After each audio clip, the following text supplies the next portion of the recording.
All right. So there we go.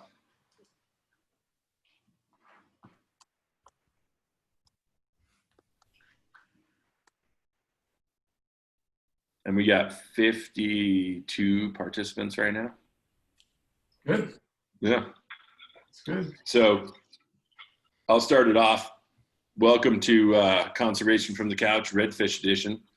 My name is Ben Bulis. I'm the president and CEO of the American Fly Fishing Trade Association based in Bozeman, Montana. About as far away from red fishing as you could possibly be, but it's near and dear to my heart and one of my favorite fish to chase. The American Fly Fishing Trade Association, for those of you who are attendees to this webinar, we are the trade association that works on behalf of the businesses of the fly fishing industry, from guides, outfitters, manufacturers, retailers, media, other conservation organizations that we work with, and other trade associations that we work with. And I'm proud to be a part of this, and also with my good friend Brian Bennett, who is from Moldy Chum. We're the ones who are kind of sponsoring this, or hosting this, but also I'd be remiss if I would not mention all of the other organizations in the industry that have made this happen. I mean, they've just put their name forth and said, yeah, we want to be a part of it. So one of the first things that I want to say is, like, last week when we did our first webinar with stripers, and trying to figure out the whole system with Zoom, and the little thumbnail was over one of our sponsors, and unfortunately one of my favorite companies, and I was remiss that I did not mention them. So big shout out to Patagonia. If you look back at the video from last week, you'll see my mouse is scrolling over the screen, and while at the same point in time I'm trying to move the little picture of everyone on the right hand side, and I forgot, I missed Patagonia. So big shout out to Patagonia.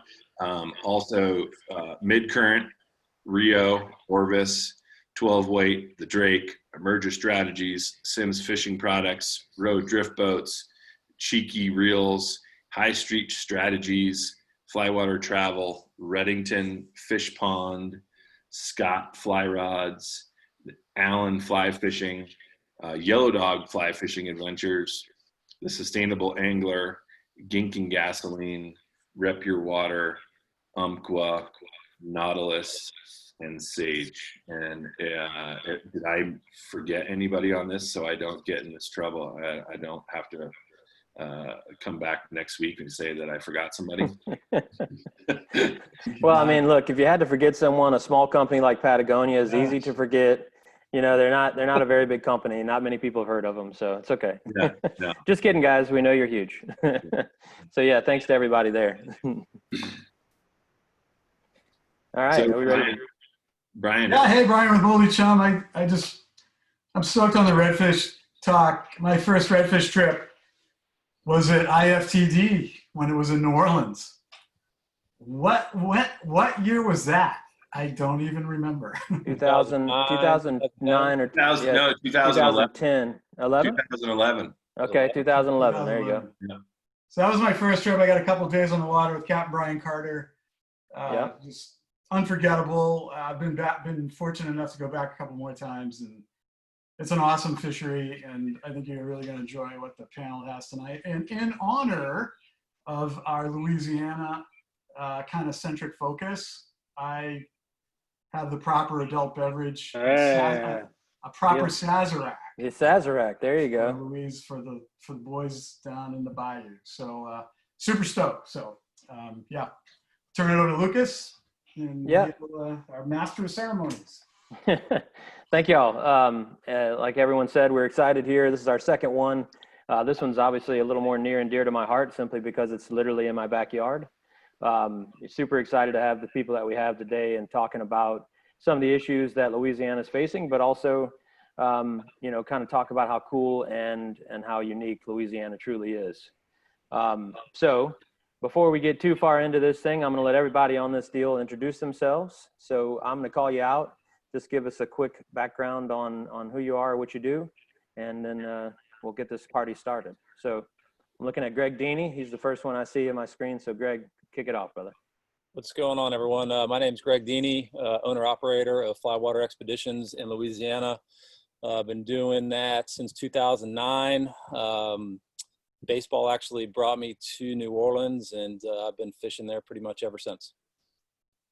Bailey, go ahead, bud. Hey guys, Captain Bailey Short here. I own Southern Flats, Louisiana Fly Fishing. I'm from Baton Rouge, Louisiana. I've been fishing down here my whole life, guiding here for the last 5-6 years. And yeah, just been fishing along the coast all up and down Louisiana pretty much all my life. Awesome. And Mr. Alec. Hey folks, my name's Alec Griffin. I'm originally from North Carolina, but I moved to Louisiana in 2002. Started working at the local fly shop when I got to town, ended up managing that shop for 7 years, then kind of made that natural transition into the guiding world. Spent 5 years doing that. I've been out of it for a number of years, but you know, the fishery is still near and dear to my heart. So always love any opportunity to speak about it and promote it and talk about the real issues of the fishery. So I really appreciate the opportunity to be with you guys today. Awesome. And Paul, since we haven't heard from you yet, why don't you give us something? Yeah, thanks, bud. My name is Paul Moinister. I live up in Seattle. I work with Lucas and Ben and Brian on helping pull all this together, and super excited for the Redfish talk today. I had 2 Redfish trips on the books this year who've been as a result of coronavirus, so happy to get my Redfish fix released virtually through this call. And I have to say that, you know, there's, with all the, you know, Zoom calls and webinar stuff going around, there's a thing that's called Rate My Background. And Greg Deeney, so far you're winning, I think, as far as the background goes, with the tiki hut there and the Florida Keys view behind you. So well done, man. Jealous of you. But really excited about the conversation. On Lucas, I'll kick it back to you to get us started. So in true conservation from the couch fashion, what we try to do is we start these things off with some fun and lighthearted questions. You know, we're all sitting here at home. We're all been quarantined to some degree, and that has driven us all into another state or level of crazy. For myself, you know, I went from like kind of crazy to, wow, is this really happening? And so last week I started with a story about my deconstructed food choices, which the only thing that hasn't been deconstructed is my pants, which are close. The buttons are about to burst. So I'm going to have to stop, you know, crane arming the Big League Chew mozzarella, and we're going to have to go to something different. So today I thought I would talk about, you know, crazy hobbies. So I have been for many years pretending to play guitar, but have taken that to another level. And by another level, I mean, I just play it more. And lately I've been trying to, you know, play some songs, and I was working on Tom Petty's Breakdown, but the only thing that keeps happening when I play it is that my wife breaks down. So I don't think I'm quite there yet as far as the sound guy. You know, I don't have a band. We're not going to go on tour anytime soon. And then I was the other day decided to break out my DSLR camera, which I haven't seen in years. Literally had to like throw socks and underwear off of it in my closet to find it. And was like, I wonder if I could take some pictures of stuff. And so I have this fish tank in the back, so I was working on that. But in my true delusion, I started to try to figure out what I needed as far as like ISO and aperture in order to take pictures and get the right lighting of these pesky little dog hair tumbleweeds that keep running around through my house, which is sort of a kickback to the original, you know, synopsis of this thing. And so I can tell you right now that you have to get all the way down on the ground. You have to make sure you got a good morning sunlight in order to get those dog hair tumbleweeds. And every time I say that, my wife gets pissed because she's like, don't tell people we got dog hair tumbleweeds. I'm like, they don't know if it's true. It's true. You've got doodles. I thought those things weren't supposed to shed. Yeah, they lie. They lie. These doodles are not holding on to anything except my Big League mozzarella. All right, so that's my funny story, and I'm sticking to it. Anybody else have something crazy that they've done? I know Bailey and I had a little conversation the other day. It sounds like he might be doing some cool stuff too. So Bailey, why don't you kick it off with one of your crazy stories? Yeah, so like we've all been kind of going crazy with the whole stay-at-home deal. I like to cook a lot, and so I cook most nights with my wife. And so the first night we did this, it was kind of just fooling around. We like made a little Instagram story cooking show on her Instagram because I didn't want to expose this, but here we are. So the first one started out, I was basically Gordon Ramsay making gnocchi. So I just got to scream a bunch of cuss words in my kitchen, and that was nice. But That's my this was everyday. kind of, yeah, exactly. This was kind of in the middle of the whole like Tiger King explosion, and we actually got a decent amount of feedback. So of course, somehow everybody wanted me to do the Joe Exotic cooking show. So the next night, I was in full costume. I had the button down with full chest exposure. You had some chest hair popping out. I had the facial hair. Everything was done up just right. We spent like 20 minutes trying to do like a mullet thing, which was way more difficult than you'd ever think to create a fake mullet, even with all my hair. But basically, it was Bale's Big Cat Rescue. We were cooking wings. We were showing off the cats at the house, and it was pretty cool. We had a lot of people watching us on my wife's Instagram. So it was. But yeah, that was. We'll definitely have to put that in the show notes for people, unless you want to direct them that right now, because Yeah, if you want to check out, my wife's Instagram, it's Hannah L. Short. Quick shout out. You can go check out, me dressed up as Joe Exotic, which I'm sure everybody wants to see. So. I can tell you that my wife and I watched this and we were rolling laughing. I mean, it was really, really well done. I don't know if you scripted that thing, Bailey, No, but it you was were just on point, dude. Like the ad-libbing and you were on a roll, man. Like Oh, dude, we had Bale's Big Cat barbecue sauce, which you can find right next to the leopard print underwear in the gift shop. All right, I have my 14-pound house cat, which is the reason why we are Bale's Big Cat Rescue. I mean, that's one of the biggest house cats you're going to find in South Louisiana. So yeah, we have the whole setup. I think you were even selling photos with the cat, if I remember correctly. Yeah, dude, I had a porcelain model of the cat you could also buy. It was serious. And the porcelain model actually has, you can pull Kleenexes out of its butt. So fun fact. There you go. It was really good. I don't know that anyone's going to top that story, but if anybody else has something cool, I'm more than welcome to hear it. Okay. Nobody's touching that. I'm just curious how the Thai food is, Ben. Is that some pad see ew, it looks like? Some pad ki mao? Ben, eating. Yeah, I've got some drunken noodles. Ooh, yeah. There we go. Spicy drunken noodle. Yeah, it went down the wrong pipe. There you go. All right, Ben's out for that. Just mute him. He's out. Right. He's got the red pepper flakes, just tickling his tonsils right now.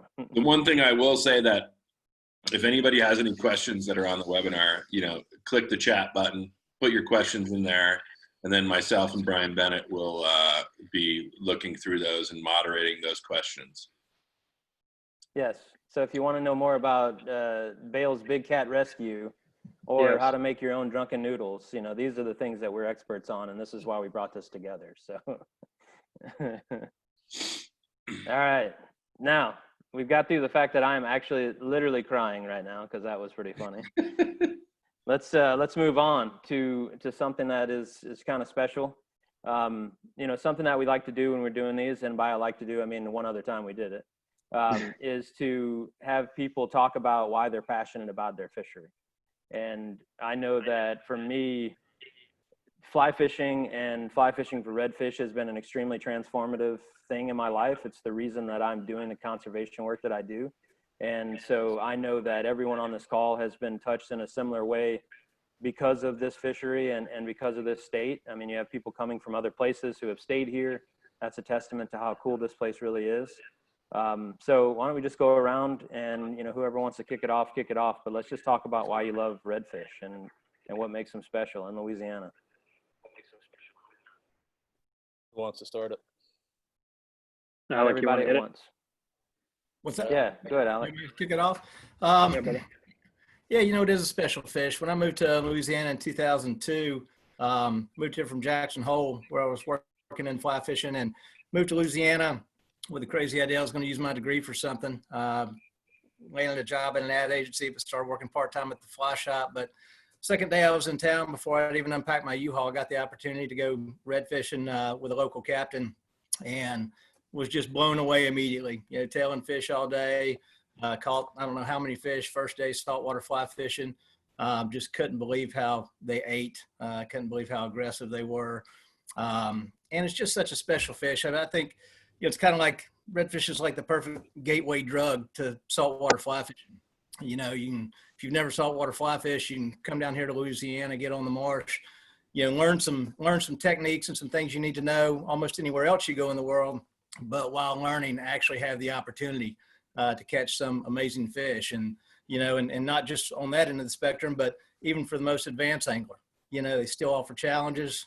They can still humble you on any given day. And, you know, they just got such a crazy personality. You never know what to expect from them. And they will do some stuff that just blows your mind. It's just, you know, it's an entertaining fish. Yeah, I would kind of follow up with what Alex saying, and that, you know, one thing I love about a redfish is that, you know, any single particular day you go out there on a trip, you know, obviously we're all out there and we've seen them in all different kinds of conditions. Redfish do a lot of different stuff, and depending on the day, they can either be a super technical and challenging fish, like you got big tailors that, you know, they're not going to tolerate just throwing a ton of cast on them or whatever. You get one shot and it's done. You can get them schooled up, you can get them floating. But the one thing they usually almost always do is that when you get that fly there, they absolutely destroy it. It's a super visual eat. You know, you never forget those just, you know, even on a smaller fish, and they come up and just engulf that thing.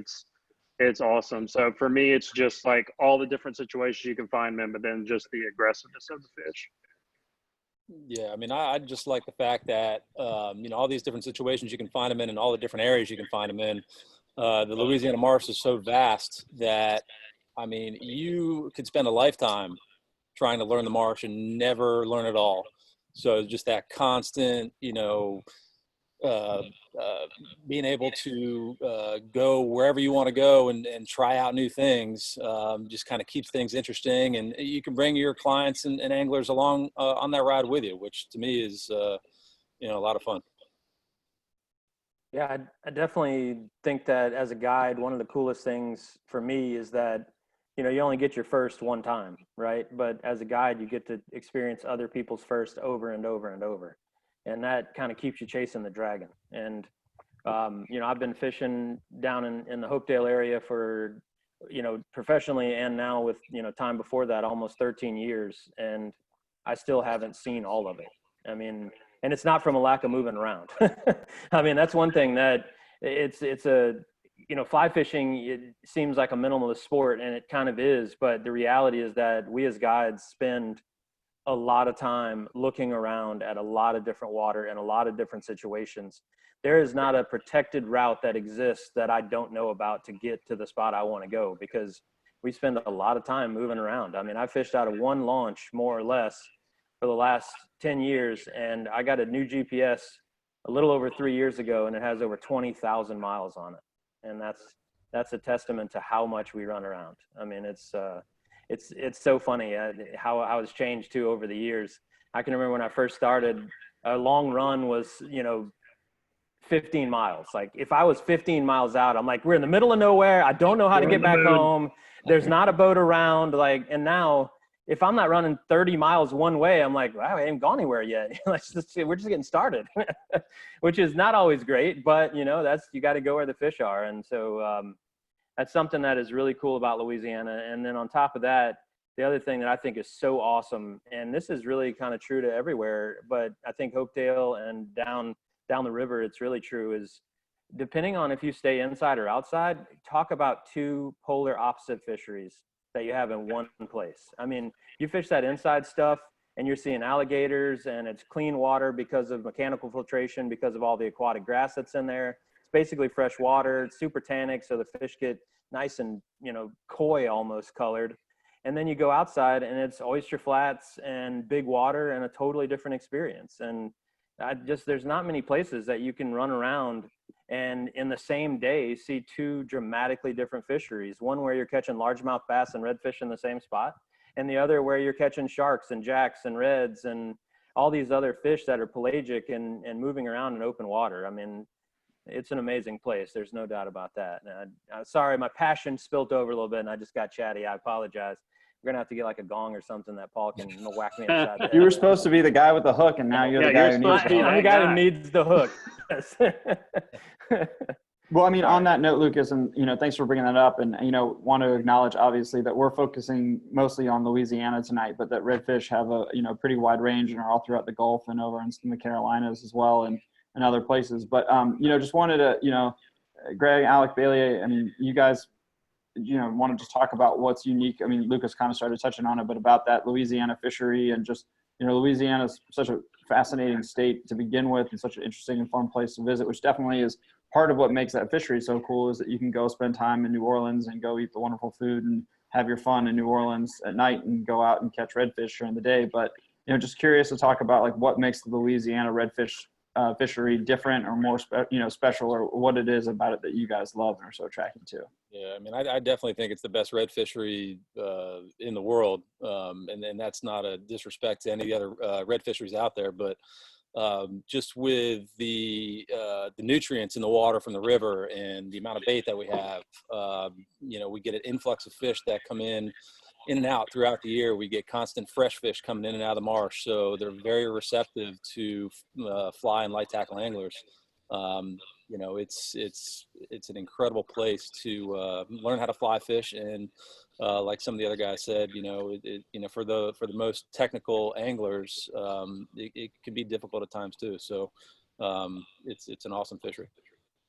Yeah, I would say, what sets Louisiana apart to me is just like Deanie was saying. I mean, the viability of being able to have any kind of fishing you want throughout the year is kind of cool. I mean, like if you want to target big redfish, you can do that 12 months out of the year. If you want to go catch slot fish, you can do that 12 months out of the year. So that's always really cool. Just that, I mean, we obviously have our seasons here, but there's always redfish in the marsh, and any of the places you go up and down Louisiana, from any launch point you take, there's so many different types of water you can hit from each one. They're all their own like little world basically. And there's just, the opportunities are just endless as far as that goes. And I mean, I think that you could probably back me up on this, Bailey and Lucas and even Alec. I think there's a common misconception that Louisiana is only good during the fall and winter. And in reality, it's a great year-round fishery. Absolutely. Some of the best fishing, I would say, is in the, late spring, early summer months. Yeah, I was about to say, we've just been coming off some really good fishing when the weather's been cooperating. Right now, it's been really good. So, I mean, exactly that. I mean, it's a year-round deal. Yeah. So what makes them, quick question for you. I've been down there a few times. What makes them so easy to catch at sometimes and so difficult at others? Well, I think kind of going back to almost like Lucas said, as many days as these fish Hopedale, he still hadn't fished at all. And I think redfish, you never know what to expect on any given day. The moment you think you got them figured out, the moment, you turn around, have an identical weather day or conditions seem the same, where they made you a hero the day before, and all of a sudden, you're struggling to put a fish in the boat. And, again, you never know exactly what to expect. They keep you guessing, keep you on your toes all the time.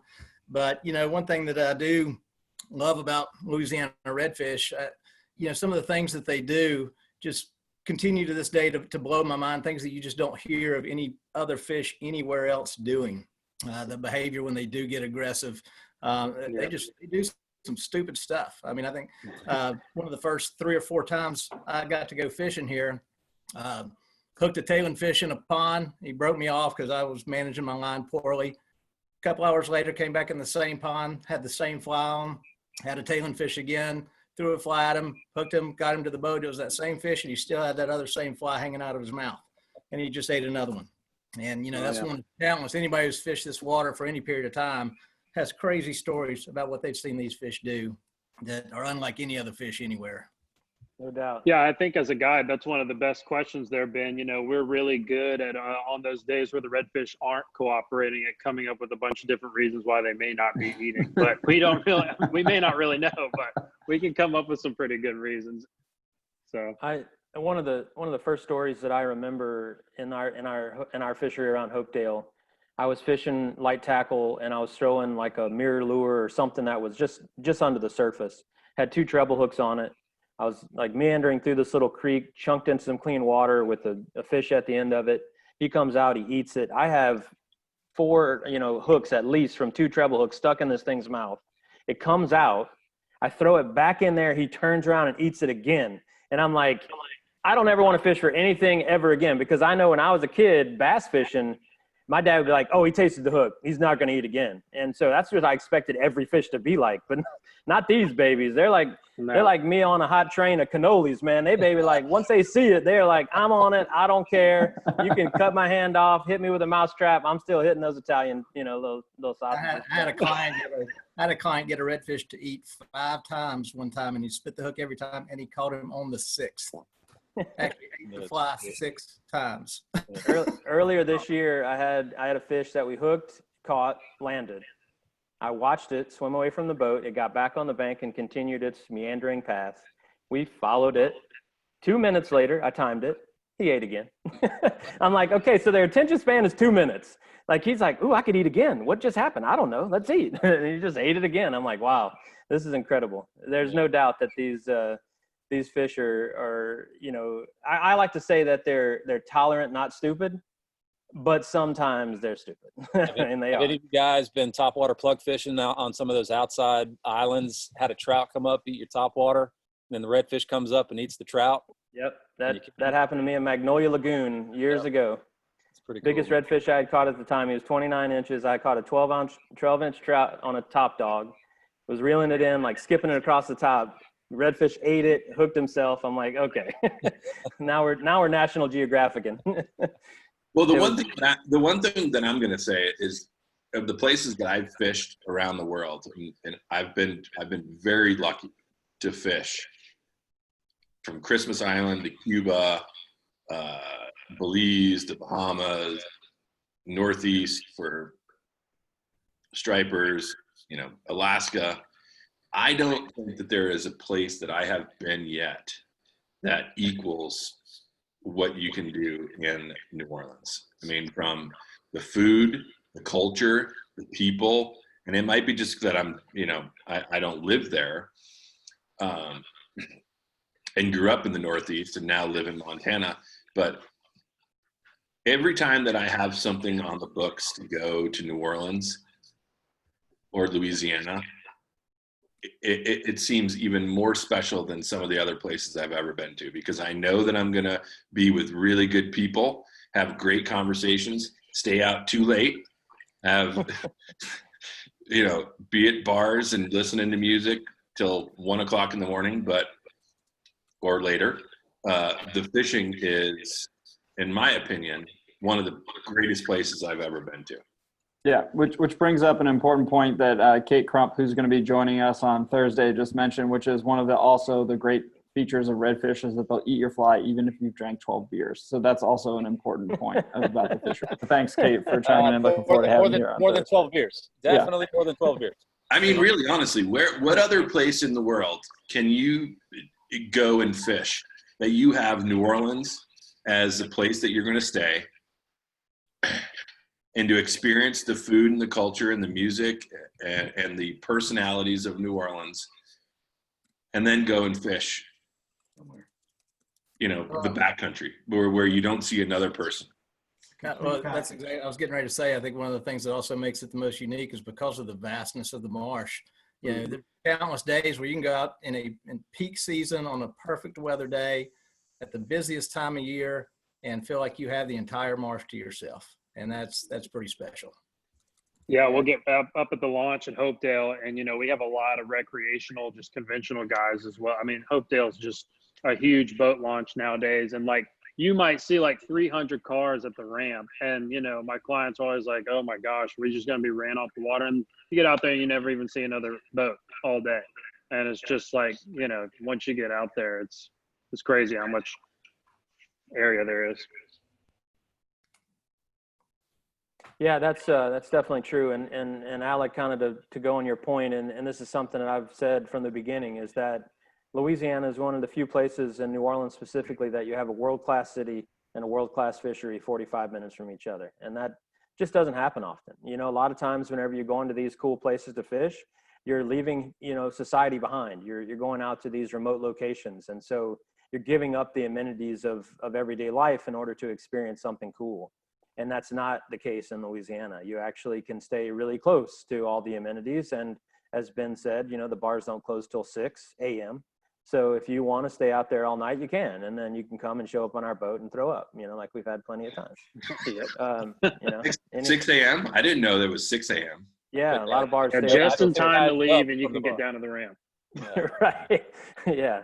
Yeah. They probably wouldn't kick you out if they didn't have to. I remember leaving the hotel at IFTD early in the morning when Carter would pick us up, and there were some people from the trade coming into the hotel as we were leaving to go fish. So yeah, there's no doubt. Yeah. I can remember when I used to pick people up in the city at 6:30, you know, almost hitting people who were drunk, stumbling in the road because they would fall off the sidewalk and almost hit your car. I mean, it's definitely a place to, for some reason, I don't know what happens, and maybe the new airport's not the same, but I felt like at the old airport, as soon as you stepped off the plane, you were like, inhibitions, what are those? I'm just chunking that out. Yeah. And, you know, if I normally drink a gallon of whiskey, 2 gallons seems like a great idea here. And so I want to lose all sense of reality when I go to New Orleans. So yeah, what do you think is the second closest city to like New Orleans? Charleston? Oh, as far as the actual city itself, yeah, Charleston is very close to New Orleans. Very similar, you know, old, same architecture, you know, similar sort of culture in the sense that it's, you know, just that, you know, New Orleans is over 300 years old. Charleston is extremely old. I think that, you know, having been to Charleston last year, I think it was, definitely a similar city in that maybe not quite the music scene as, you know, someone may argue with me on that. I'm sorry? Good food scene. Oh, absolutely. Yeah. Yeah. I mean, you know, not to take away from anyone else, but the South probably wins on food. I mean, we definitely have. Not to take anyone else, but we will take anyone else on. I mean, we definitely win on diabetes too. Isn't Charleston still considered the South? Yeah, that's what I'm saying. Depends on who you ask. Yes, definitely. Yes, Charleston is in the South. But I mean, and that's what I'm saying is that we in the South take it. That was my point. You said similar food scene. I'm trying to think of a place like here in like Montana that would be similar. And it's hard to even think of anything that could even equate to like New Orleans or Charleston. I mean, we've got some great like little fishing towns, but it doesn't have the same vibe. Well, like South Louisiana is just such a culturally like supercharged area for sure. And there's so many people down here that are just so proud of, you know, the whole Cajun Creole culture thing. I mean, my wife's family's all from Pierre Part, Louisiana. And so, you know, that's like super, super isolated Cajun, you know. For reference, that's where Troy Landry from Swamp People is from as well. Yeah. So anyone needs some, that's a reference that most people understand nowadays, unfortunately. Exactly. So look, as much as I would love to sit here and spitball and love to talk about New Orleans and fishing, you know, and how those two things are related, we are here to talk about conservation. So let's slip into that a little bit here. So Paul, why don't you kick us off with the first question, bud? Yeah, well, before we really get into the heart of the conservation stuff, I'd just be curious to know how the pandemic is affecting the fishery down there, both for you guys as guides and as fishermen, but also, you know, as far as the fishery. Yeah, so if you guys have any thoughts on that, love to just start with that since this is such a unique time in our history. Kick it off, Bailey. Yeah, well, you know, as far as like what's been going on lately, I've been down fishing a little bit when I can here and there. And, you know, one kind of unfortunate side of the whole Corona thing for sure is that the ramps have just been absolutely packed to the brim with people. Every day is like Memorial Day weekend is kind of what I've been saying. I mean, so the fish are definitely getting their fair share of boats going over them and fishing to them and knocking them around and all that stuff. So, you know, that's been one thing. And then, you know, obviously something else that with like the guides over here is we've really done a good job of kind of starting to work into that year-round season thing. And, you know, obviously Corona's kind of put a screeching halt to that right now. We're all just in a holding pattern, but That's been pretty much what we've seen with the pandemic going on.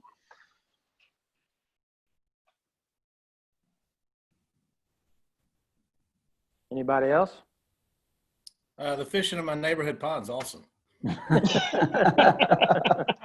It's hot. That's the bulk of what I've never fished. I've never fished more, you know. I will say the one silver lining is it's been like super windy down here lately. So at least like, it's not like you've just been able to go out and just like crush them every single day. So we've been dealing with a lot of wind. So it's kind of protected the fish. Well, you know, one of the concerns that I've had throughout all of this is, you know, Bailey, as he said, is we've seen lots more effort going out there, a lot more catch effort with people fishing more, having been off of work and other things. And at the same time, we're seeing a decreased amount of oversight from, you know, wildlife and fisheries biologists. You know, they're not able to get out to every site like they were. They're being inundated with the folks who are out there fishing. And so, you know, for me personally, there's a little bit of concern there about kind of where are we at with the data that's being collected around this time. If you're seeing an increased amount of effort, but a decreased amount of sort of observation, that could be a recipe for disaster. And so that's definitely something that I know we've been affected here, and I'm sure other places have been as well. But, you know, for myself personally, that's definitely something that I've been really concerned about, just because, you know, I want people to get out and fish. I want to be able to do it for now until, you know, future generations beyond me. And part of that is being responsible and making sure that we know what's going on. And so if we have this increase in pressure, but you know, a decrease in observation, it's a little scary. So I know that's something personally that I see that concerns me around this pandemic, you know, among other things. But Yeah, I mean, Lucas, not to put you too much on the spot here, bud, but be curious. I mean, we've talked a lot about the management challenges down there in general with data and all of that stuff, and it feels like that's a good kind of foray into that conversation there. yeah, I mean, you know, Louisiana is a sportsman's paradise, and lots of people want to come here and fish, and I think that our fishery is resilient and it can handle that. But at the same time, you know, we need to make sure that we're doing it in a responsible way, as I said. And, you know, Louisiana is kind of unique in that there are some challenges around conservation, you know, because this fishery is so prolific. Lots of folks, they just don't look at it as something that you can hurt with a rod and reel. And, you know, it's almost indelible, if you will. And that is a cause of concern with all the things that we're facing, the challenges that this state is facing with land loss and climate change and other things. And so, you know, it's, as we've always say, it's not about managing the fish, it's about managing fishermen. And right now you're getting some pretty significant pushback from folks who don't think that we can hurt the fishery. And, you know, 50 years ago, that's probably true, but times have changed and technology's gotten better and people are getting out there more, and boats will take you farther and GPS will take you where you want to go. And with social media telling you where you need to be, you know, fishermen have become more efficient and the holding capacity of the ocean hasn't increased. And so something's got to give. And so it's time, especially now where we're seeing, you know, just ramped up situations due to climate, with more freshwater coming down the river than it's ever had in the recent past. And the hypoxic areas that are created because of that, or the algal blooms, or the land loss. You know, I mean, you can produce as many fish as you want. If they don't have a nursery to grow up in, doesn't matter. If you're getting these tiny fish out in just open, turbid water, they're not going to survive the same way as when they can go back in the marsh and feed on small little bait fish or smaller little plankton or zooplankton.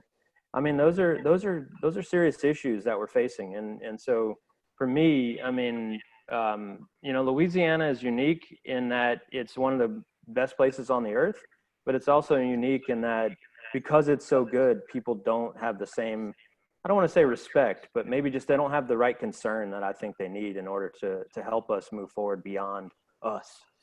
You think that's a local thing, or do you think that's more of a national thing? I mean, I'm sure every fishery faces similar issues. You know, I'm not going to claim that Louisiana is special in that we have people who don't think you can hurt a fishery. I mean, there's places all over that are experiencing trouble, but I mean, you know, overall, I would say that most places probably are facing similar issues, but there's also never been a reason for people to start like local conservation groups because they've never seen the fishery truly in trouble. And then even now, where you have something like speckled trout that is in trouble, you know, the scientists say it's in trouble, people are still denying that, and they don't want to believe it because they just think there's so many out there. And there's a lot of anecdotal stuff that's happening that people don't understand, that just because you observe it doesn't mean that it's true. And so that's a concern here for sure. But I mean, Greg, you're right. There's definitely some stuff happening nationally as well. And that's one of the things that makes these sorts of talks so special, because this is an opportunity for us all to realize we're facing similar challenges, and that, you know, we all need to band together as anglers to try and save this place, and all beautiful places. And it's all home water, to take a page out of Patagonia's book. You know, the planet is our home water. Well, I think- Lucas, to kind of like add to that speckled trout thing, I mean, just kind of an anecdotal thing, but you know, I saw, it was like a couple days ago, somebody caught like an 8.5-pound speckled trout down here. And like, I remember growing up, that was like, you know, every year around now you'd see a good number of just those like, you know, 7+ pound fish come out and stuff. And like, how many of those do you hear about nowadays being caught? I mean, it is few and far. That's a big part of the problem. Yeah. Mm-hmm. That's a big And there's part of the more problem. more fishermen definitely than there are before, but there ain't Yeah. catching. Yeah, many because big ones. you're right. If those fish were there, people would be catching them. And there's Yeah. no doubt. I mean, people are getting out to the areas that hold those fish this time Oh, of year. because we've all known where for decades, we've known Right. where they're, you know, where they go, and they're just not No. there. Age truncation is a huge issue. You know, most of our trout are young. They're 1 year or younger, maybe 2 at the most. And you can't have that kind of truncation. You need to have a nice spread of age range, and we just don't have that right now. And that's one of the major concerns. Is there any talk about doing like closed seasons or, you know, limit changes or anything like that to Yeah, keep populations where they should be? Or before Corona hit, you know, there was definitely, well, not definitely. It's something that was going in front of the commission right before this thing hit, and unfortunately, that got sidetracked like everything else. But yeah, there definitely is going to be a suite of options that the commission will look at in order to try and stave off the issues. now, is that just on the speckled trout side, or is that on redfish as well? Currently, just speckled trout. Gotcha. I definitely think it might be worth looking at for redfish down the line, because I know you've heard the same thing, Lucas. You know, people kind of switching their focus to the redfish, the slot redfish. If we bump down the speckled trout, then they're going to be more pressed to make sure they go get all the redfish they can get each day. So I think that might kind of be the next thing to, you know, watch as far as limits go. Well, and that's a good transition, because, you know, one of the things that is true with all fisheries is that it's all interrelated. It's all linked. And so if one thing's suffering, something else is going to as well, especially when you talk about focus shift from anglers. And you're right. I mean, there's a lot of guides out of Hopedale right now that don't even chase speckled trout anymore because they can't find them. And so they're out there catching limits of redfish every day. So no doubt that that shift is going to change and continue to change as it already has. But let's talk a little about like land loss. Let's talk about land loss. That's something that you can't have a Louisiana conversation without land loss. It's impossible. You know, right now, Louisiana is currently experiencing about a football field of land loss every 100 minutes. So basically, by the time we end this call, we're going to lose a football field, you know, and obviously that's not in one spot. That's, you know, across the whole coast. And there are areas that are gaining a little bit of land because of the Atchafalaya River. But where we fish especially, we're seeing some serious issues. I mean, Alec, I know you can talk about it. You have been here for quite a while now. You're down in Port Sulphur area. What kind of stuff are you seeing down there? You know, it's shocking. It really is. And, you know, the scariest thing about it is how few people, you know, and not just in Louisiana, but everywhere, how few people realize, you know, the severity of it. You know, like you said, with the rate of land loss we got, you're talking that roughly equals 25 square miles a year. And, you know, and it affects everybody. And, you know, one of the things that I think a lot of people don't realize too is that it only gets worse. The rate of that's only going to increase because it becomes an exponential problem. You know, and the example I'd always give to people is, you know, if you took 3 identical major storms in 3 consecutive years, each one is going to do more damage than the one before it, because, you know, with so much loss of the interior marsh, you know, and that natural storm surge breaker. You know, the surge pushes up further and faster than it ever naturally should have when the river was allowed to replenish the marsh. And so that surge is going to come up. It's going to destroy, you know, a significant amount of land, paving the way for the next surge to move up further and faster. And that paves the way for the next surge to move up further and faster. So it becomes this exponential deal. And, you know, there's numerous examples you could look at that really accentuate that. But, you know, I think the one that, and not that I was blind to it in any way, but, you know, like when Hurricane Isaac came, you know, where I fished out of Port Sulphur, the plantation there where I kept my boat, it's a plantation that's been there since 1834. They've never had water in the main house there. They didn't have water in the main house during Katrina when it crossed over the river and topped over the levees behind the house. A Hurricane Isaac came through, a Category 1, and it put a foot of water in that house as a Category 1. So it's this exponential problem. And, you know, even a tropical storm now, you know, can be a major issue, and, you know, put guides out of business for a period of time, marinas out of business for a period of time, lodges out of business for a period of time, and all the while it's just less and less habitat.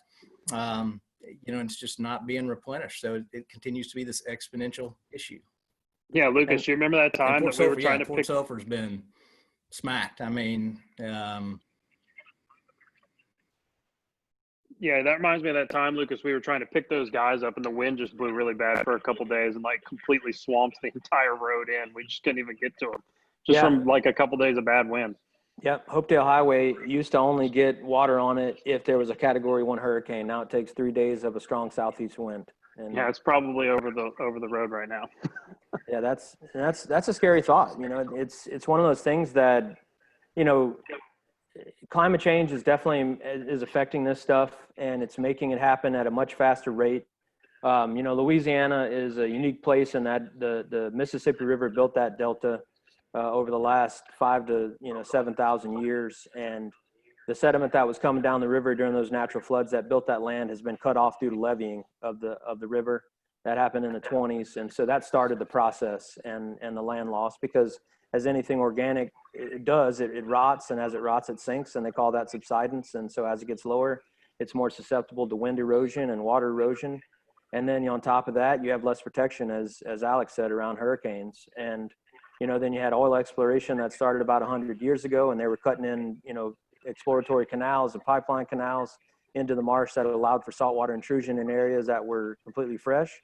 That caused a vegetation loss, and that caused the, you know, again, for that land loss to be exponentially increased. So, you know, to move a little bit towards climate, because I believe that we as anglers are going to be the, you know, sort of the canary in the coal mine of how this thing is going to happen, and people are going to start talking about it because of fishermen, because we are seeing it on the front line. So if you want to just give us a little bit of, you know, kind of observation of what you've seen as far as climate stuff, you know, I think that's an important topic that we should cover too.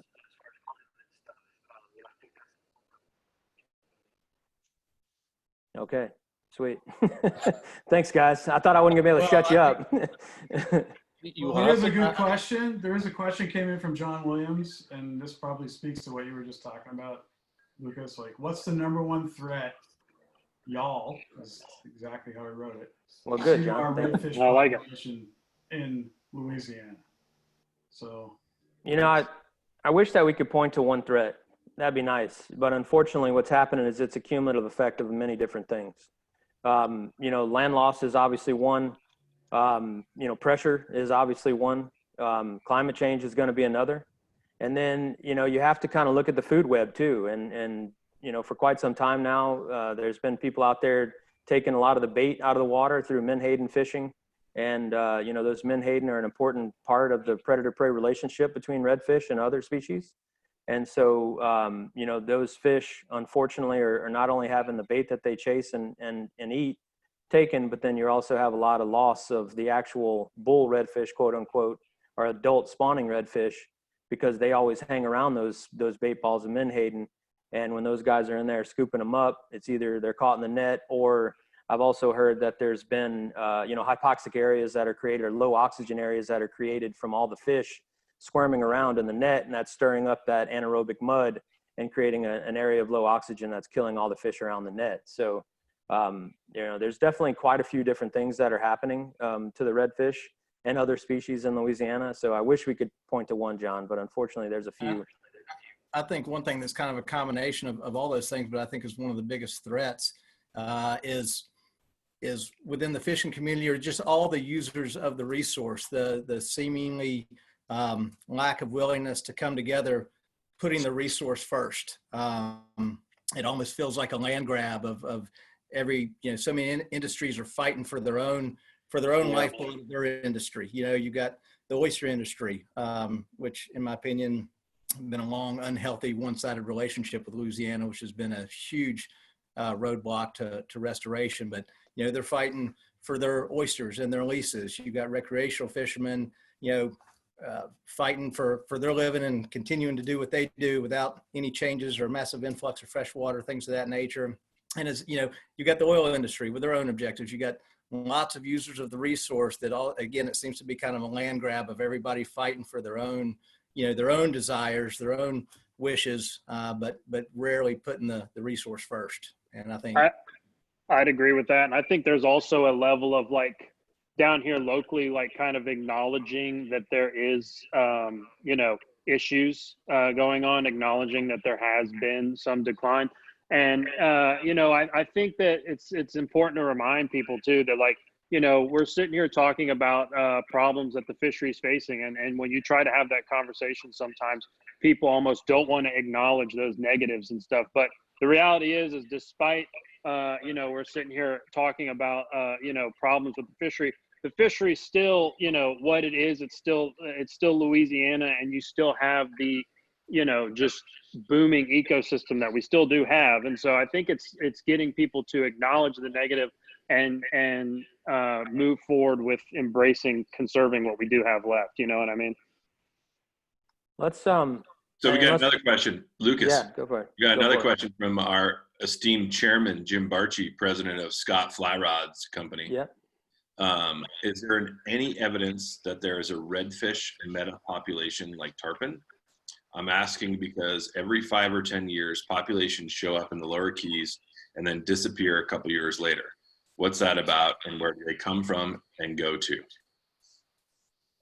One of the issues that we have with redfish is that the population that lives offshore, the adult spawning population, there isn't a whole lot of information about them. Unfortunately, because there isn't a real federal season or anything that you can take once a fish gets out of state waters, redfish are not allowed to be kept in federal waters. There isn't a whole lot of study that happens around that population. They do, from a, anecdotal standpoint, and I know Deanie can attest to this being in the Venice area, is that there are giant pods of fish that swim up and down, all the way from Florida and back. They leave when they go to spawn in late August through October. And so we know that there are definitely big populations. Now, I don't know if it's like a meta population where you have this giant, school that's, migrating back and forth. I would assume there is. I mean, I can't imagine that these fish are not going to chase bait the same way that every other, predator does.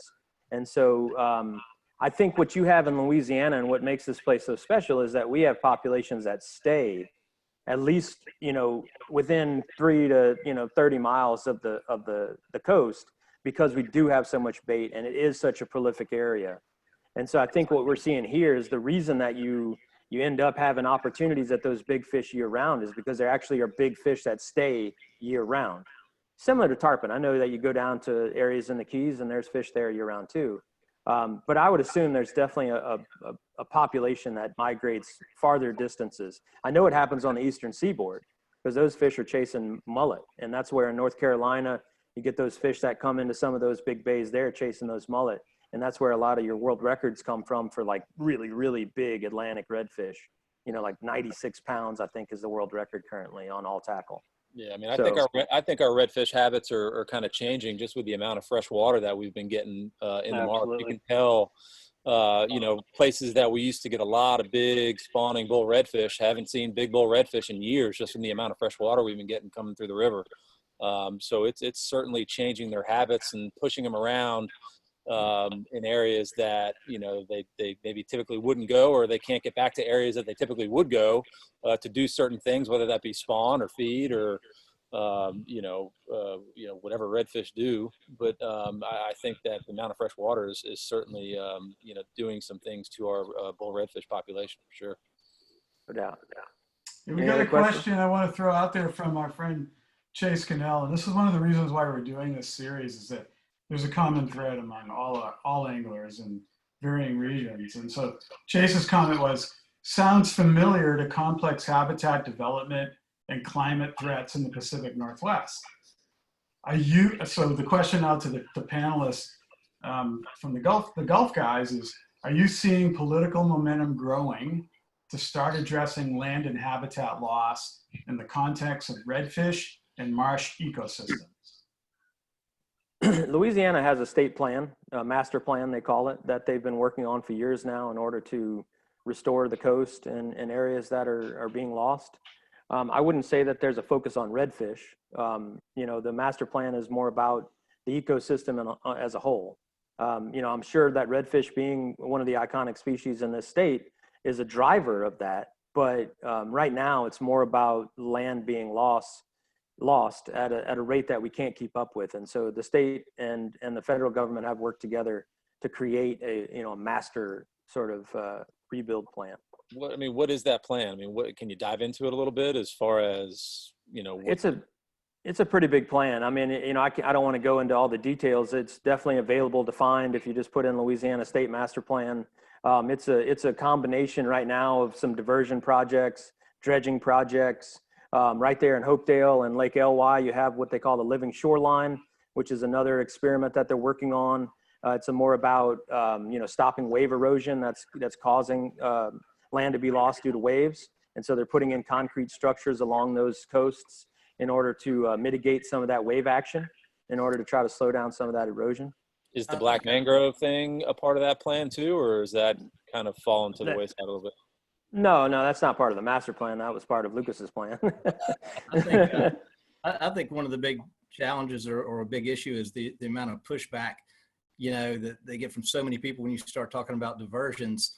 And I think one of the reasons for that is people will point to diversions that we've had or still have that have been used but not proven to be, all that effective. But that's I think a lot of people who take that opinion or simply take it at face value without really digging into the information.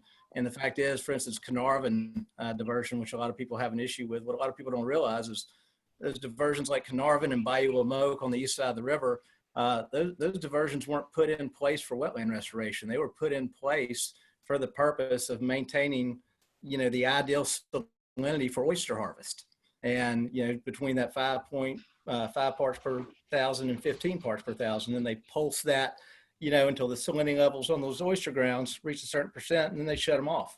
And they've never had any kind of real outflow management for sediment dispersal. So they haven't been all that effective for wetland restoration because that's not what they were put in place for, designed to do. So I think, when you start talking about diversions that are designed and put in place for restoration and with that proper outflow management, it becomes a whole different ballgame. But a lot of people, I don't think, realize that. So they just push back on that fresh water. So, hey, Alex, just a quick question. What is the difference of a wetland diversion versus that is going to be utilized to increase land mass versus, whatever you said earlier, just a diversion? Doesn't the marsh need, or I'm going to play devil's advocate here, but to grow land and land mass, don't you need the diversion from the freshwater? The only thing that's more abundant than information you can find on that is opinions about that information. That is very true. Depending on what you already have conceived in your mind of what's right or wrong, you can find information to back it up.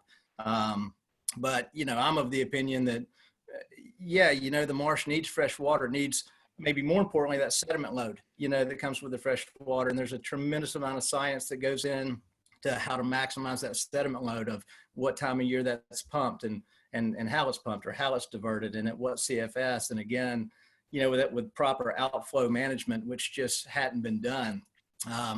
But, I think that the issue is, and something that I'm somewhat skeptical of and concerned about is, the marsh was built by the river, but it was a slow, gradual, sprawling out of that water and that nutrient-rich sediment, across a massive area versus a channeled, massive influx into one specific area that, may have some positive impact, but also may have some negative impacts. So, you know, one issue I kind of have, or one question I have when they start talking about major diversions and spending millions and millions or billions of dollars with new projects is the lack of use of what we already have in place. A lot of people haven't even heard of the Bayou Lamotte diversion on the east side. It's got a capacity of 13,000 CFS. And, you know, they say it's been in disrepair since 1994. Fact of the matter is, it's right. It dumps into prime oyster harvesting grounds. And the oyster lobby is extremely strong. So you can guarantee that has something to do with why that was shut down in 94. Miraculously, they got it working again during the oil spill, you know, to create that outflow. And then it went back into disrepair. And I think there's some projects slated to get Bayou Lamotte back up and running. But, you know, we've got these massive systems in place that just haven't been used to near capacity. So with that in mind, sometimes I question, you know, spending the millions or billions of dollars on, you know, new huge diversions when we don't even use what we've got. Yeah, no, I'm just an uneducated northerner, so that was the reason why I asked that question. Well, and to sort of just simplify it, you know, is that as actually Ron gave us there, Ron Bernard from over there on the west side, you know, the difference between those diversions is one is designed to put out sediment that's going to build land, and the other is designed to control freshwater, you know, outflow, and that controls salinity. You know, oysters, and I'm not an oyster expert or a diversion expert, but oysters need a lower salinity during certain times of the year in order to spawn properly, and for that spat, they call it, the baby oysters, to find a place to hold. And so they were using those diversions initially to control the amount of salinity that was in an area in order to help maximize the spawning opportunity for oysters. Sediment diversion would be used just for that. It would be used to move sediment from the Mississippi River into these areas in order to build land specifically, similar to what had been done thousands of years ago. I think Alec is absolutely right in that those flood systems at that time were slow and gradual. They come up slow, they go down slow. And so you would leave sediment behind. You know, there's also arguments that the river doesn't have near the sediment that it used to because of leveeing and other things. And so it's kind of like boiling crawfish in the state of Louisiana. You ask 10 people their opinion and you'll get 15 opinions. You know, that's kind of the way it is with diversions. You know, the only thing I've come to believe 100% as fact is doing nothing doesn't work. We got that part down, Alec. You are absolutely right. Doing nothing and sitting on your hands has proven to be a waste of time and money. And we have studied that to the nth degree. We know that. Lucas, we got another question here from Rob Parkins. Can you touch on the access issues and how it affects recreational anglers in the state of Louisiana? Another muddy subject. You know, access issues in Louisiana are as funky as the laws of Louisiana. You know, we work off Napoleonic Code, which is different than anywhere else in the country. Right now, you know, the long and the short of the, you know, sort of the history behind it is that Louisiana became a state in 1812. Whenever the marshland was originally surveyed in 1812, it was considered wasteland because you couldn't grow agriculture on it. You couldn't run, you know, cattle or anything. And so they never surveyed it. And then whenever they started selling tracts of land in order to pay for the levies in the 1920s, they didn't survey it again. And so now you have to use a map from 1812 or thereabout in order to determine what is navigable water, because that's where the law has always been around public versus private water. It's what's navigable and what's not. So the state of Louisiana is sort of unique in that we actually have private title land, which is not something that you have in many other places. And so with erosion happening and land loss, there's a lot of areas that are completely open and completely navigable, but they're still using maps from 1812 to determine what is navigable. And so people own now not only the land that's under the water, but the water itself because it's open water. And that is a sticky wicket, as you would say, Ben Bulis. And Yeah. it's a weird situation, and it would take legitimately almost an act in Congress in order to get it changed. What I have issue with, and where I think recreational folks would get, you know, sort of sideways, is that a lot of federal dollars come into our state for land loss and habitat restoration, and that federal dollar is going to private land, and that I have an issue with. I think that if you're going to take federal taxpayer dollars in order to fix the land that you claim to own, it ain't yours anymore, or you have to allow people access to it. And I think that for me is where I kind of land on this thing. Yeah, there's a lot of areas where people are being run off at gunpoint or being charged with criminal trespassing. There's gates across the water. There's chains across the water. There's a lot of stuff going on out there that people are, nervous on both sides. Landowners are scared that they're going to lose mineral rights, that they're going to lose that, their ability to kind of keep control of these places that some have been in some people's families for generations. And then there are people who believe that if I can run my 25-foot bay boat in it, why the hell should you tell me I couldn't get in it? And I can definitely see it from both ways. It's definitely a really, really, crappy situation, for lack of a better word. I think that it's something that we hopefully will get remedied here sooner rather than later. But as we've proven with land loss issues, things in Louisiana tend to move slow, especially when people are pulling in two different directions. And that's what you have. I hope that answers your question, Rob. We had another question here. Wait 1 second. I'm trying to pull it up. So this is from John Williams. I'm starting to see tower boats and bow fishing boats more and more regularly at launches that I go to. Seems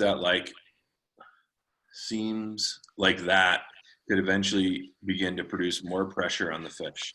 Are y'all seeing that on your side of the state? Yeah, I would say that, the bow fishing, the tower boats, the increase in recreational anglers, there's more fly fishing guides and more guys fly fishing out here than there ever has been.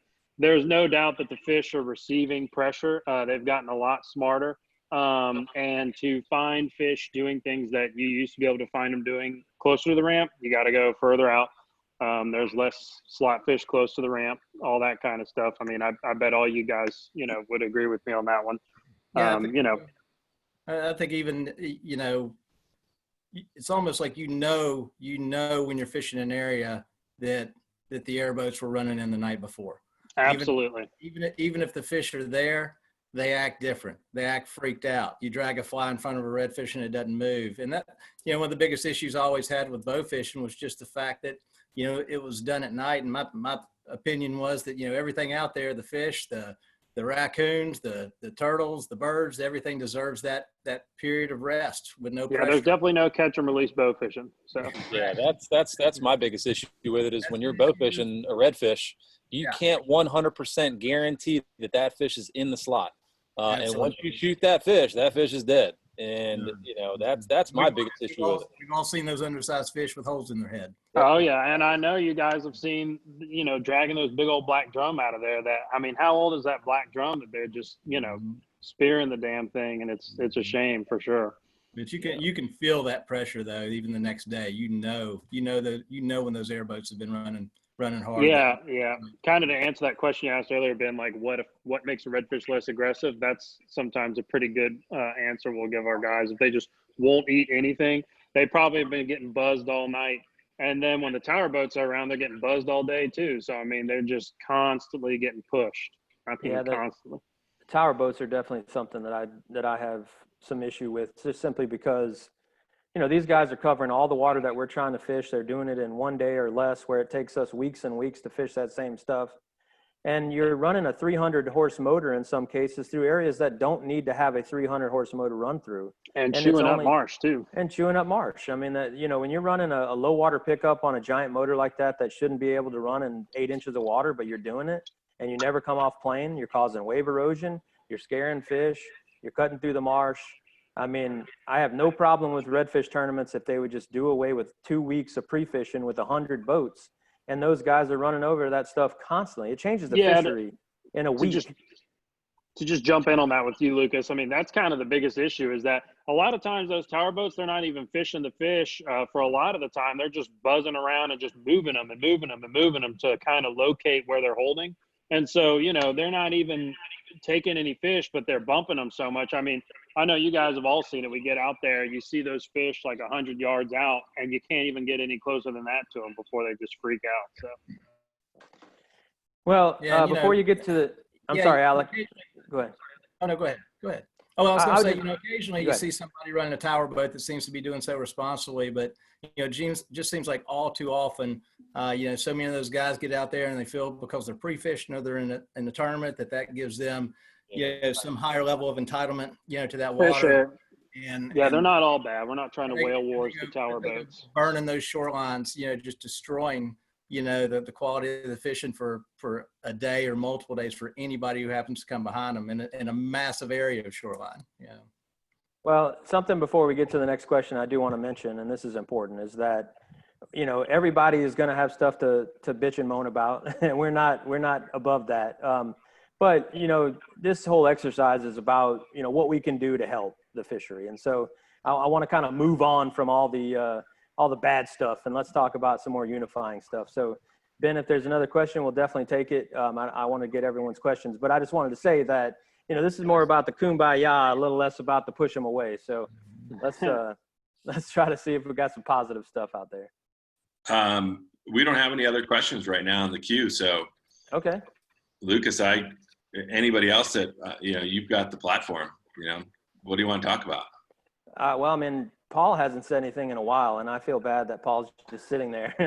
No, you're all good, man. It's been super fun listening to you all talk about this. I mean, I'm just curious. I mean, Lucas, one of the things that we sort of talk about, and this is, I think, just an important piece of this is, on the climate change side, one of the things that you've said to me in the past is like people recognize that climate change is happening, but they may not necessarily want to call it that. And so just curious to hear your thoughts around the culture of climate change and not necessarily the bad side of it, but sort of the good side of it is where people are at least coming to realize the changes that are happening in the fishery and how that's creating any momentum for moving things forward in a more positive direction. Well, for good or bad, social media and the internet lets everyone's opinion. And there's something that I'm seeing that's happening, especially here in the state, that I never thought I would see. And it's people who I didn't think would ever talk about climate change, talking about climate change. And it's inspiring to me that people are actually starting to recognize that we are seeing things happening, that they're on the front lines of it, and that they're witnessing it firsthand. And to me, that is an encouraging sign that we are moving as a society, and especially here in the South, towards something that I just thought would be impossible because it's such a politically charged conversation. And I think that there's inspiration in that. I think that people are starting to say, you know what? Whether you want to call it Santa Claus or Scooby-Doo, I don't care. Stuff's happening. We're seeing it. What can we do about it?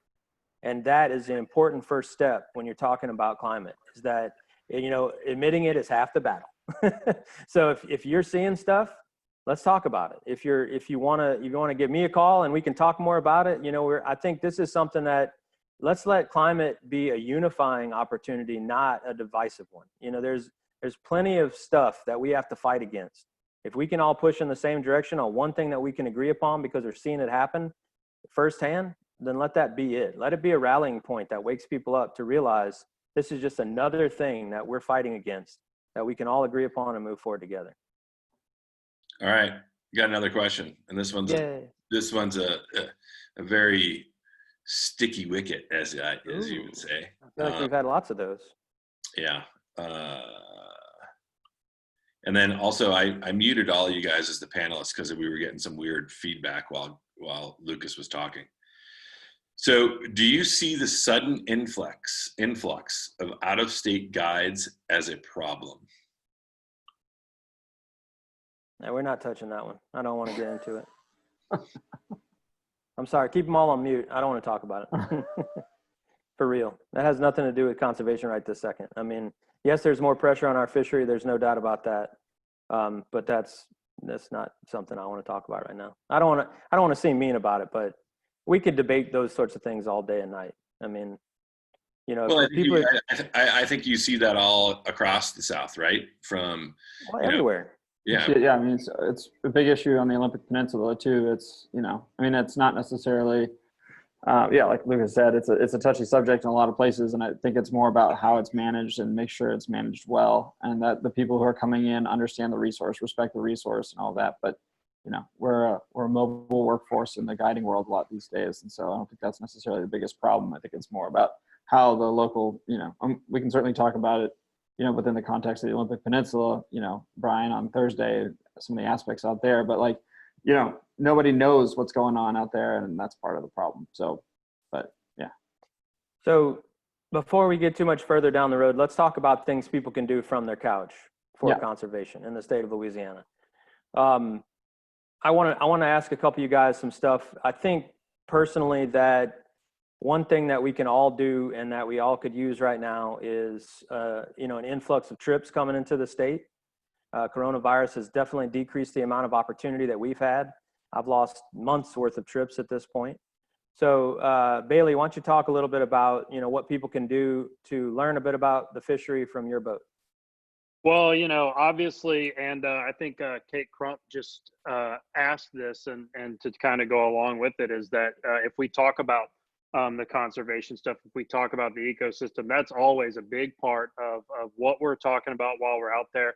And I think, Alec, we were talking yesterday, and I totally agreed with how you put it, is that the best way to really be aware of the issues that a fishery is facing is to be out there, experience it, and fall in love with it. And I know that all of us, Deanie, Lucas, Alec, we all love this place. We all love being out there. We love showing people the marsh, especially those first timers. And so when you're out there in the boat with us, you're experiencing the marsh through people's eyes who love it. We love when you guys get excited about it. And so when you're out there in the boat with us, there's no better way to learn about the issues we're facing, and you're out there seeing it firsthand. So. Yeah. So one of the things you can do is to book a guide. Yeah. Book a trip. Book a trip with a guide. There's lots of folks out there to choose from. There's some of us who really try to focus on the conservation matters at hand. And, so look at someone who's doing that kind of work, or who's got that kind of stuff on the website. I think, we as anglers are using the fishery. We should also be stewards. And so, helping us stay in business helps to protect the fishery, if nothing else, from an education standpoint. And just as a quick thing, the Corona has definitely opened up a lot of dates, whether it be before the fall winter time to be here or fall winter. So, this year especially, you've got shorter notice dates than usual. And just to sort of build on that question, just because I think it's interesting, and I can't remember, apologies, who it was who mentioned it yesterday, but it's important, as you all mentioned, as a guide to share with your guests what's happening. But one of the crazy things about your fishery is things are changing so fast that guests are seeing it themselves. They'll go catch a redfish somewhere, one year, and then they'll go back to that same spot next year, and that land won't even be there. And I think that's a kind of really fascinating part about your fishery, is that your guests are also experiencing it just, within a matter of a year or two if they come back for repeat trips. Well, one of the things that a guide survives on in this industry is word of mouth. And one of the ways that a customer is going to get the word out outside of our state, because this is a destination fishery, people come from all over the world, is that word of mouth is used the same way as it would be for us as a guide and a reputation. It's an opportunity for someone who's seen it firsthand to go back to their respective home and talk about it. And that's Absolutely. important. I think there's a real lack of understanding about what Louisiana's facing.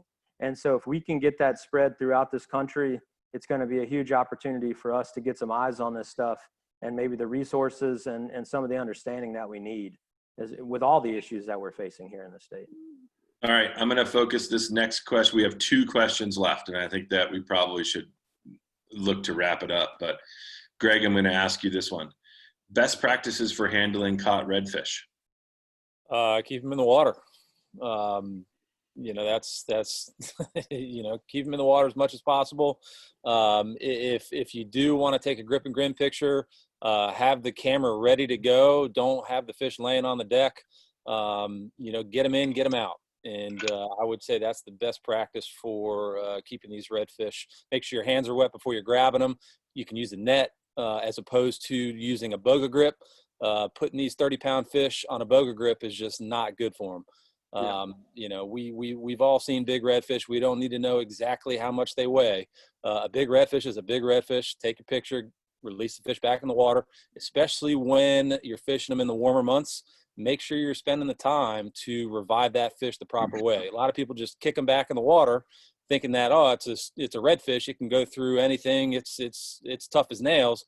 You still got to treat that redfish like any other fish. It's got gills, it breathes, and you need to take care of it and respect it. And don't put your hand in the gills. Yeah, no, Yes. no hands in the gills. All right, so last question, and I'll put this out to whoever wants to take it first. For those of you who have been fishing Louisiana marsh for a long period of time, decade or more, Have you noticed the tides now generally running above predicted levels? It's something that I've observed. Yeah, definitely higher. Absolutely. Yeah. I think the extremes are happening both ways. I think you also see them lower than you've seen. You know, look, here's the thing is that when you're talking about tidal influence, one of the things that Louisiana has always had going for it is that it takes a long time for water to run through small bayous. It takes a short amount of time for water to run through open water. And so the same thing that's happening with wind fetch, where you're getting water coming over the road because of a southeast wind, those tides are being influenced more by wind than they've ever been.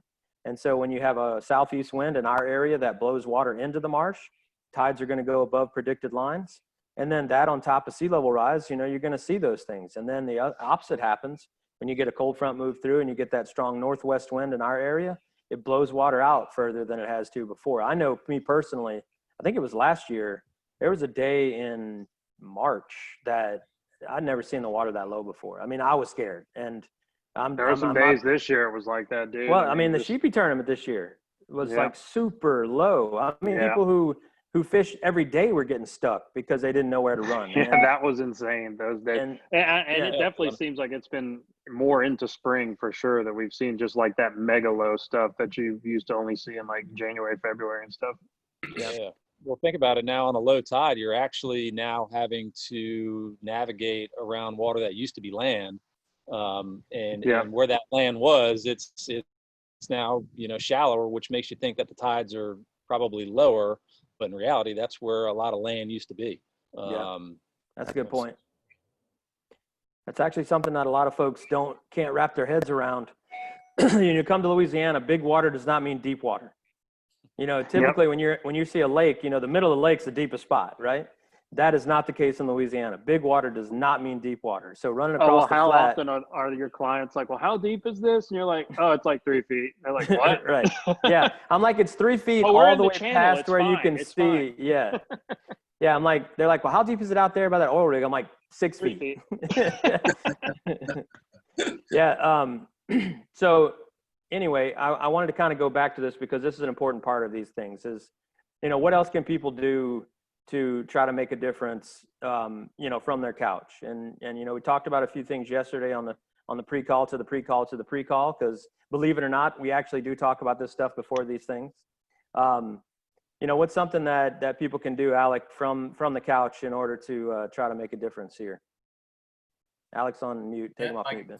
No, I think first of all, as Bailey mentioned, you know, coming in and experiencing it, I almost feel that's a quintessential step one, because, you know, there's a tremendous amount of great information out there, not only that you can learn from your guide, but, you know, thousands and thousands and thousands of pages, you know, that you can find online, everything from the state of the oyster industry to the menhaden fishery to wetland loss to diversion projects that are going on. You know, it's all there. You know, you can educate yourself, you know, all day long on it, but you're probably not going to do that, you know, until you've experienced it and loved it. And, you know, the fact of the matter is, we, you know, despite what some opinions may be, you know, there's a lot of obviously strong conservation-minded individuals in Louisiana, and even, you know, leadership in resource management and wildlife and fisheries. You know, we got a lot of great people trying to make things work well, and they're very receptive. You know, when you reach out to them, you see an issue, you have a question, you feel like you need to report something or provide input and feedback. They can listen, and action will often be taken. But you know, the only way you can even start that process is experience it. You know, then educate yourself, then know what you're dealing with, and take action from there. Lucas, what are some of the organizations that if somebody wanted to read up on it and dedicate their time and maybe funding, what are the best organizations to get involved with from that standpoint? Well, you know, unfortunately, Louisiana doesn't have a ton of like conservation organizations that are, you know, doing all the right stuff. You know, so personally, you know, this is something that I do on a regular basis. So if you want to contact me, give me a shout. You know, you can find me at Low Tide Charters, LouisianaLowTide.com. You can also give me a ring. I got my phone number there. I'm going to be sending you a follow-up email after this if you registered for this event. And so we can chit chat about it. I think that's a good start. I think that, anyone who can point you in the right direction towards sort of the issues to focus on is a good start. There's definitely some people doing some restoration work, like Coalition to Restore Coastal Louisiana. I think out of Baton Rouge is doing a good job. They've got a lot of little projects they're working on. And then like Alex said, Wildlife and Fisheries has wonderful information on their website in order to try to get some overview on kind of what's going on with fisheries issues. And then like big organizations, national organizations like Ocean Conservancy and others who are kind of doing work around the Gulf of Mexico in general is a good spot to start too. So I'd say first and foremost, contact me. I'm the guy sitting here on the couch. I've got some time right now. So contact me and I'll be in touch with you via email after this. I think something else that I found to be extremely rewarding and also effective, and Alec, you kind of touched on this, but, call your senator or congressperson, tell them you're concerned about this stuff and make them aware that you have concerns about your fishery and what's going on. These elected officials, they work for us and they're happy to hear from someone on the ground who's experiencing it firsthand. A lot of times they're hearing from a staffer who's, trying to learn this stuff on the fly, and that they're doing a great job, but that it's someone with firsthand experience and knowledge is going to go a long way. And a lot of times you can develop relationships with these folks and you can be like a sounding board, and they'll call you and say, hey, I'm looking at this. What do you think? What's your opinion? Can you put me in touch with other people? And so I think we should never underestimate the opportunities that we have with our folks in Washington to get in touch with them. I mean, right now through all this pandemic stuff, Ben, how many times are we in touch with Congress right now as AFTA? I mean, it's once a week at least. I'd say 25 times over the last month. Yeah. And I mean, it's because, they're the ones who are doing this stuff for us. They're our voices on the Hill. They're the ones who are making the laws and making changes. And so, if you want to come with me up to the Hill sometime, I try to make a trip at least once or twice a year. Obviously my trip this year in April got canceled, but that's another opportunity. If you've never been up to DC and had an opportunity to talk to folks, it's something else that you can do. And I'll be in touch with everybody, like I said, via email after. And so there'll be an opportunity there. Yeah, and I will echo what Lucas said. If you're not a member of the American Fly Fishing Trade Association, I would encourage you all to become a member. It's not just about membership discounts and things that we can give to you at a discount through our partners, but I know that earlier I saw Matt Mullen, our lobbyist in DC, which I hate saying the word lobbyist, but he's totally fine with being called a lobbyist. Not all lobbyists are bad. Some of them are good too. Right. Yeah. He's been tremendous over the last, I don't even know.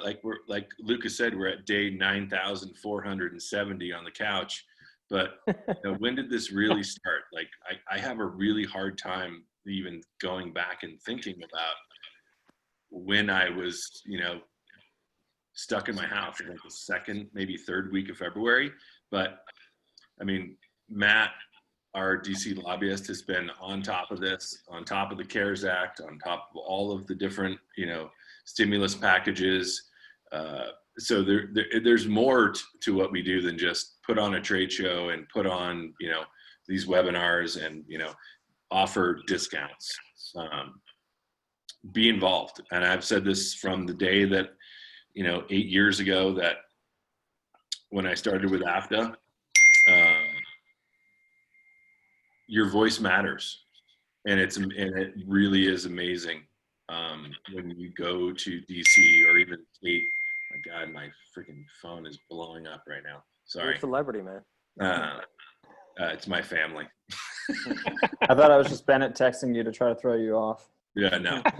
Just spamming. But honestly,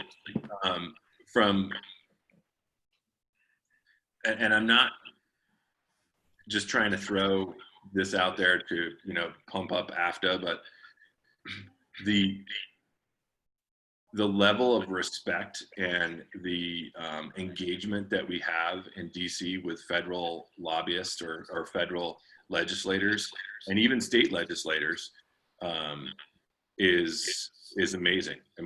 We get responses. We get emails back. We get phone calls back. We sent out a letter earlier, like 6 weeks ago to all 50 governors across the state, encouraging them to make sure that, fishing is considered an essential activity, so that all of you who are guides would not be, shut out from doing your job. So, and we got, I bet we got 20 to 25 emails back from governors thanking us for us sending that letter to them. So it's super important. It's really easy to be complacent and sit on the couch, but you've got to be involved and engaged. Absolutely. Sorry, there's my no worries. No worries. Yeah, and all the work that APT is doing is very important, and I'm a part of it too. And so maybe I'm biased, but we really have been spending a lot of time as volunteers, kind of getting out there and trying to do our thing to make sure that our industry survives this. And we all love this industry as much as we do our fisheries, and we want it to be around for a long time. So I think this is a good natural stopping point. We've actually gone an hour and a half, which is a really long time, and we've kept most people through that. So thank you for spending this time with us and getting us, letting us talk to you from our couch to yours. This has been another wonderful episode. I absolutely can't thank our guests tonight enough. Bailey, Greg, and Alec, y'all have been wonderful, extremely educational. Y'all are badass guides who are doing the right thing. Let's keep working. Well, Alec, you were, yes. No worries. I know you don't want the stigma, but anyway, so yeah, another wonderful conservation from the couch tonight. I feel like we got some good information out there. I think the takeaway from this and all of these that we're trying to do is that there is a connective thread that brings all fishermen together. We're all rowing in the same boat, and a rising tide raises all boats. And I can't think of any other boat cliches right this second, but I want people to know that we're in this together, that no matter whether you're on the West Coast, the East Coast, the South Coast, or the North Coast, there is opportunity for us all to band together to do something good for our fisheries. And that just because you've never been here doesn't mean you shouldn't care. And just because you don't know it personally doesn't mean that you're not experiencing something very similar. So I want to say thanks again for everybody for coming and taking the time, and for everyone who sat through this and listened to us. Paul, I'm going to give you the final word, my friend. Why are you doing that? I thought you did a great job wrapping it up, and now you're going to put it on me? Yes, absolutely. I'm still wondering where the North Coast is, so my mind's still a little bit. Don't you worry about that. Don't you worry about that. But no, appreciate everybody joining. Appreciate you all being here. And just to follow up, I guess, on what Lucas said, which is if you haven't made it down there yet and you're not familiar with this fishery, get down there as soon as you can. It's a truly tremendous place, and just want to thank all of you. As somebody who doesn't live in the region, for everything you're doing to be stewards of that resource and to make it so that folks like me and Brian and Ben who don't have the fortune of calling that area our backyard be able to go and experience those fisheries every now and again and get to enjoy your wonderful fishery and your wonderful culture and your wonderful senses of humor for all of you Louisiana redfish guys who always have, some good laughs on the boat as well. I'm going to end it on this. Go to your local fly shop. Yeah. Spend money at your local fly shop. Yeah. Book your local guide. I mean, if there's ever been a time where these folks, our family, essentially is what it comes down to, needs help, it's now.